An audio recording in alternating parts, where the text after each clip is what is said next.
माड़ी आसिला झरणार रौद्र रूप जलमग्न है उत्तर ओडिशार आस्थार पीठ बाबा पंचलिंगेश्वर।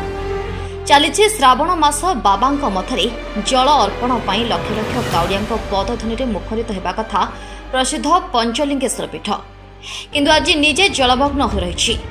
बालेश्वर जिला नीलगिरी पहाड़र कोଳରେ विराजमान बाबा पंचलिंगेश्वर मंदिर उपरे एवं प्राय 10 फुट उच्चर पानी प्रवाहित होछि।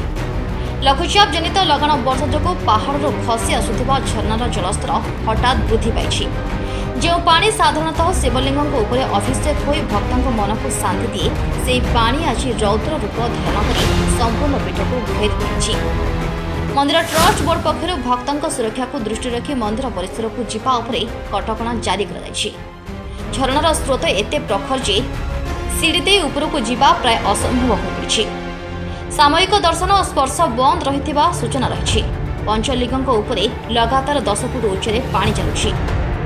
जलमग्न गर्भगृह चारिआडे केवल जला उछल ब्यारिकेड भांगी जाइथिबारु परिस्थिति आहुरी भयंकर हो उठिछि। पूजक माने प्राण भୟରେ पहाड़ उपरे सुरक्षित स्थान ही बाबा पूजा अर्चना करुछन्ति। गर्भगृह भितरकू प्रवेश संपूर्ण बंद रही। श्रावण सोमवार पर दूर दूरांतर आसुथिबा श्रद्धालु माने बाबा को स्पर्श कर जलाभिषेक कर आशा नहीं आसथिले किंतु मंदिर बंद थिबारु सेमाने निराश होई फेरुछन्ति।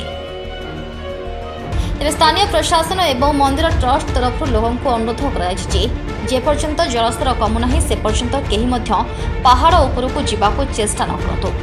पानी कमिबा परे ही पुणी सामूहिक दर्शन आरंभ हो। पंचलिंगेश्वर केवल गोटे मंदिर नुहे, यह उत्तर ओडिशार लक्ष लक्ष लोकों विश्वासर केन्द्र।